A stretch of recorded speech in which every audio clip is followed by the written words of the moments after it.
Full time, Lyon 1, Arsenal 4. 5-3 to Arsenal on aggregate. In case you're wondering, because people do know about my height by now, Suzy has stood up on this little I was very plinth. short a second ago. And Suzy, look, I want to start with you because you were we were both at Arsenal's heartbreaking semi-final defeat to Wolfsburg 2 years ago. Jen Beattie was commentating down in front of me in the press box just now. It's a game that meant a lot to both of us when that Arsenal side, who had so many injury issues, almost got to that final and would have played Barcelona.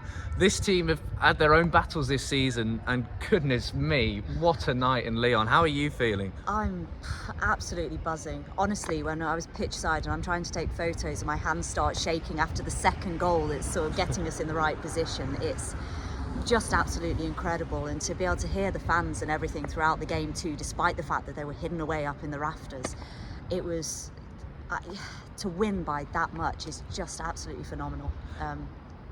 Did you get that feeling early on, before half time maybe, when Mariano's goal went in, that this is going to be our night? When did it maybe hit you that something special is really happening? I started to get excited after Mario's goal.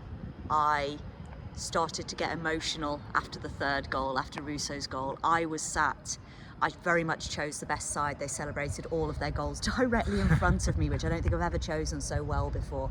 So yeah, third goal was the one and fourth one was the one where I was like, it's happening. And yeah, genuinely just still very emotional about it. Yeah, I think a lot of us are lost for words. I've spoken to Renee Slagers and Kim Little. Renee, those quotes will be up tonight to go back to the hotel. Kim will be up tomorrow after a good night's sleep, and the two of the most humble people you can really talk to, even after a night like that. And Arsenal, those players, they were walking past us in the mix zone very much celebrating. But I mean, to go through the goals, Freed, it's a slice of luck, isn't it? I think you probably put it down as a goalkeeping error. I'm conscious, Suzy, you're looking at all of this through the lens. I'm up high in the press box, and Arsenal did control large parts of the first half, but it really didn't seem like Lyon ever got going. I was surprised that they made those two changes. Sylvain, who's shining the light in front of us now, asked Joe Montemurro about it in the press conference, because it felt like that front three was so effective in the most part last week. The counter-attacks were going to be important, but instead Ada Hegerberg came in and they never really got going on the counter.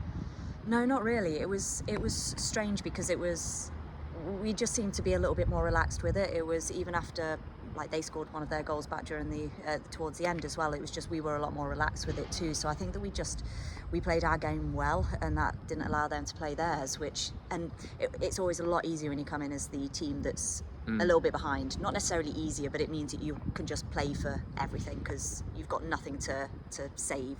And it's obviously tactically easier to fix something that's gone wrong than it is to try and do something better than what you're already doing. So yeah, it went right. Yeah, I think the feeling before half-time was the game went a little bit scrappy, I think, before half-time, and I think Lyon were quite happy to get through to half-time, with the scores level, and then that moment of brilliance from Mariana.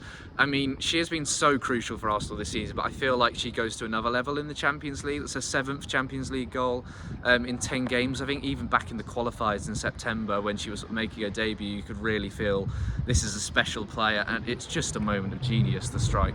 Yeah, no, I think that she is just that player that she changes the game, really. When she's not on the pitch, you notice, and especially if she's scoring goals as well, which obviously she was. I do think that is just such a crucial, pivotal moment. It's when that first goal, they didn't really celebrate. They started to, and then McCabe called them into a bit of a huddle, and can hear the fans in the background still. Pulled them into a huddle immediately to sort of regroup. It was straight back to business. It's a bit of celebration, straight back to business. And I think Mario's goal was the clincher that gave them that bit of belief and pushed them really to go all out and win it. Have to say that at half-time, I think the feeling was Lyon can't be as bad as that in the second half. Maybe they were. The mistakes that crept in. I think the slip for Ford's goal is unfortunate, but to come out and concede straight after half-time. But I think what I noticed was how they were so quickly back out the changing room. So whatever Joe Montemurro said, he said. But I think Lyon were very much right. We're going to go out here. We want to get going again. We've got these ideas. They were lined up in formation before Arsenal were even back on the pitch. There was a bit of aura of confidence about that, wasn't there? And then the opposite happens. Instead, Alessia Russo goes up and scores. Yeah, no, the second half was always going to be tricky, and you're right. They did come out quite early, and it's that champions mentality, right? They win for a reason normally, and even even towards the end, like you could see that their intensity was building again. And so even though we were 4-0 up at that point, and as soon as they got their goal back, it was that moment of, oh, this is Lyon we're talking Yeah. about. This isn't completely cut and dried. So I think that until the whistle went, it was a dicey kind of, oh, we're so close, like, and you know, we shouldn't, you know, lose this now, but it's Lyon. So always that possibility. Yeah, I mean, to come here after winning 5-1 a few years ago, I asked Renee about this actually. She said, you know, it wasn't anything that she looked at, but for actually some of the players did go away and wanted to watch back the 5-1 and sort of did that individually. They did feel like it, you know, it played a part for them in their preparation. And I just wonder when the third goal went and how silent the stadium went, how the atmosphere changed. Perhaps Lyon were thinking about the 5-1 as well and their supporters. Potentially, yeah. I mean, I do think that the supporters, they do always change the game as well. It's Mario and supporters as well. No, it was, I think that was the point where you could properly start to hear the Arsenal fans just, Yeah. I don't think that they stopped, really. I could see them on their feet, and every time I went to take a photo of the fans, like, they were on their feet, like, screaming and shouting. So, like, they couldn't have done any more, which, yeah, I never expected any less of it, really, but yeah.